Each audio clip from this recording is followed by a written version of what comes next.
Tim's article, which is about cUAS and their deployment around sporting events or lack thereof. So tell us a little bit about this, Tim.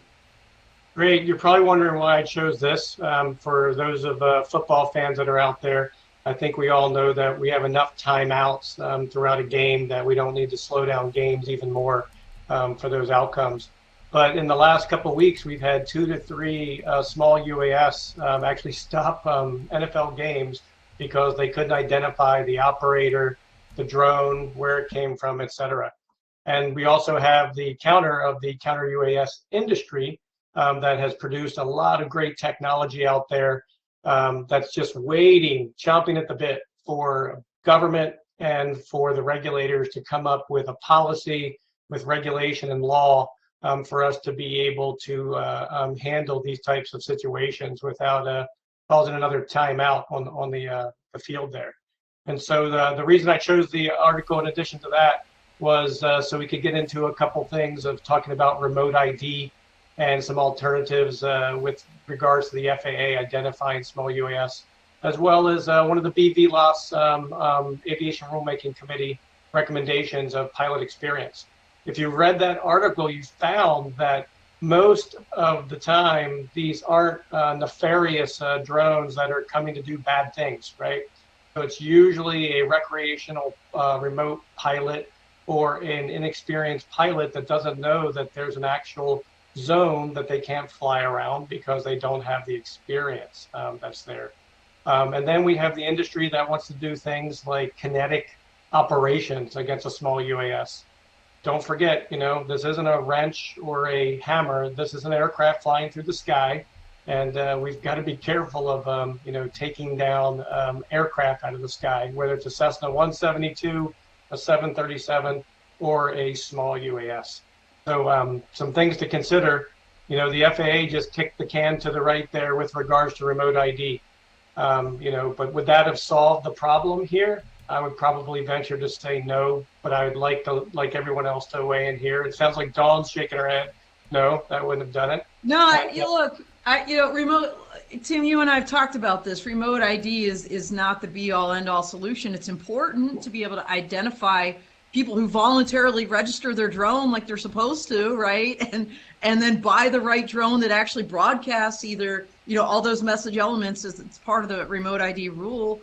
But I wanted to back up for a second and say 2 things about your article, Tim, which, by the way, I loved. Well, actually 3 things. Number 1, it's a Drone Life article, so yay, Drone Life. They, of course, present our Dawn of Drones podcast.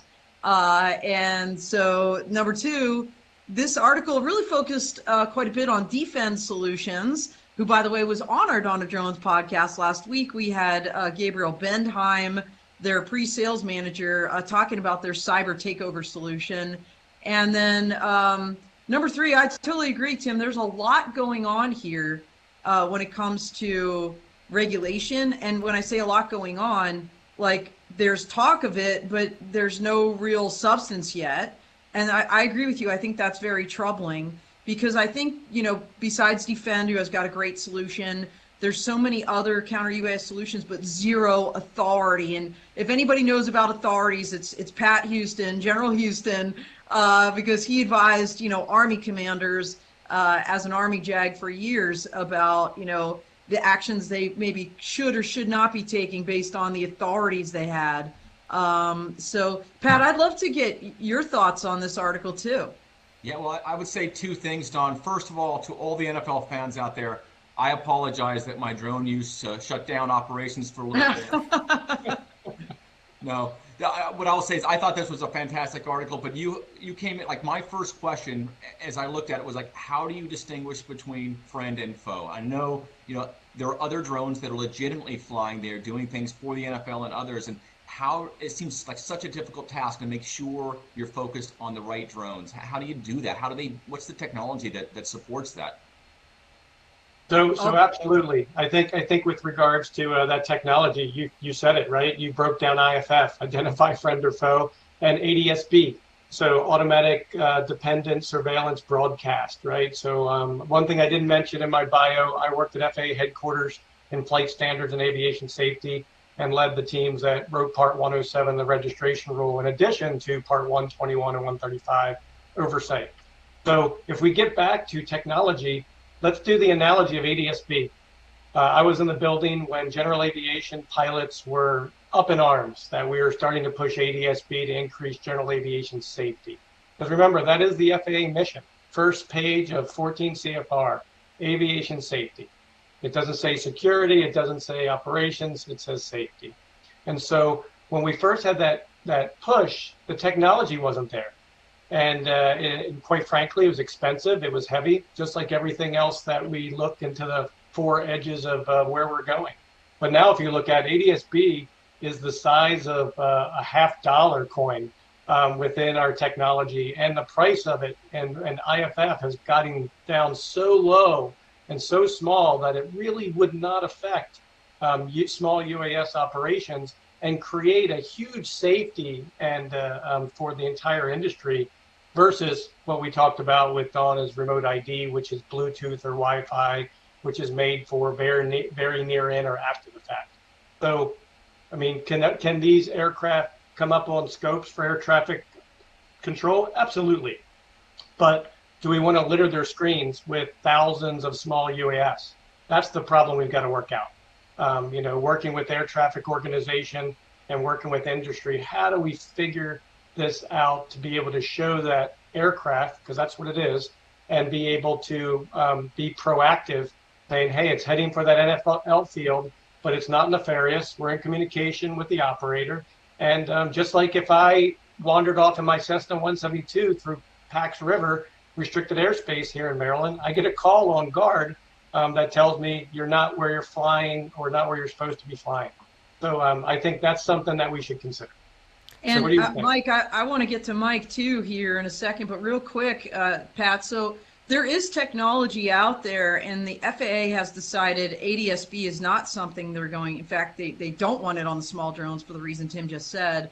But from the legal standpoint, in this kind of regulatory policy arena, the challenge is that only a handful of federal agencies have the authority to even detect drones legally, let alone mitigate them and take action against them.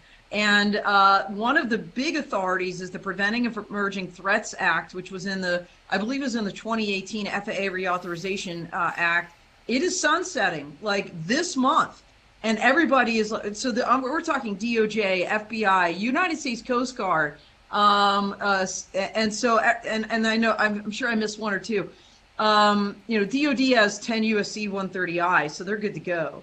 But the authorities given to all of these other federal agencies, and there's only, like I said, 4 or 5, they're expiring. And, the president put out the first national counter-UAS action plan. That's a first. They're lobbying hard for Congress to not only re-up those authorities, but increase them and give them, who needs them, Pat? We know this, right?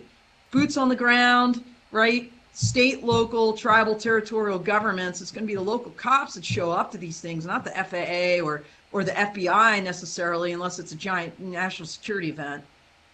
So none of them have this authority right now, and that's a big deal. Mike, over to you. Well, I also would question why is there not any kind of thought yet that I've seen consolidated anywhere on an eventual path to licensure for third parties to at least detect, right? So this way the investment is not entirely on the state side, especially if we're talking in terms of Disney World, theme parks, sporting events, anywhere where you're having mass kind of consolidation of humans in a single space. There are threat actors. There's a bad thing can happen, especially with a drone. And so Mike, yeah. There is a draft. There is a statute that has been proposed, and it's making its way through Congress. So this is recent? Yeah, it is. I'm trying to find the name of it here. I apologize. By the way, everybody, I did write an article on this for Inside Unmanned Systems magazine. It's coming out in the next 30 days or so. So keep your eye peeled for that. It's all in there. But this proposed act would actually give owners of critical infrastructure. I don't recall how that's defined. I think it's defined in another statute. Honestly, they harken back to another definition, but to have some authority here, and I don't know if Disney World would be counted in there. But yeah, you're right. Absolutely. 80-90% of our critical infrastructure is owned by the private sector. Right, and increasingly so, right? Like there's lots of moves to make roads as privatized as possible in certain states. So if you limited the authority only to the public, they wouldn't even be able to help. So until the problem has already happened. I think a good analogy, if we were going to put a statute, one, we've got to coordinate with 14 CFR, right? Because the authority under the FAA is anything a millimeter off the ground is under their purview out to 12 nautical miles. But a good analogy would be the maritime industry. And something that my company is doing, Nordic Unmanned, with Equinor and with oil and gas in Norway and beyond, is flying past 12 nautical miles. There are still laws that are in effect. So oil platforms outside of 12 nautical miles may not fall under EASA or the FAA, but they fall under Admiralty and maritime law. And within 150 meters of that platform is a safety zone. So maybe something in that kind of analogy would be beneficial for us to work through with Congress, with the FAA, DOT, and all the other organizations and three letters that we'd have to work with. You know, that makes a lot of sense because I remember, I forget the name of the organization, but tower inspection was a concern with the Part 107 flight rules. And, you know, they let it be known that if you don't allow us to get close to these towers, then these inspections wouldn't be able to be conducted. So an allowance was made, right? Or at least a consideration that changed the way that the rule was drafted. So there is a path forward. I'm just kind of surprised that we haven't gotten there yet, considering a lot of the talk around drone safety, sporting events has been right there at the top of the discussion. The NFL has definitely talked about it for years now. We had speakers at my show talk about it. I'm kind of surprised that it didn't kind of bubble all the way up yet.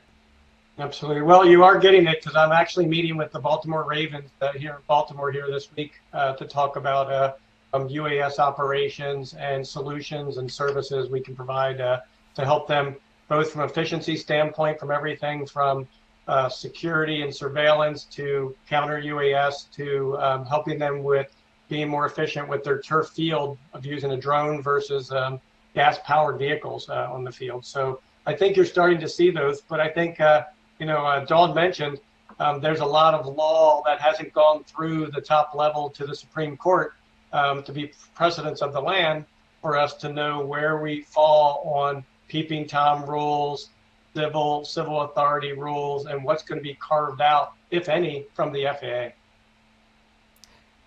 Absolutely. I love that you just talked about drones, like the positive use of drones. I'm thinking of the drone lawnmowers out there. And as a kid, I used to mow lawns. And when you see these robotic lawnmowers out there on the field of either an NFL or college field, and it's just taking all of the work out of it for some poor person behind that, I'm like, okay, this is a good thing. Absolutely. Yeah, get rid of the dull and dirty, right?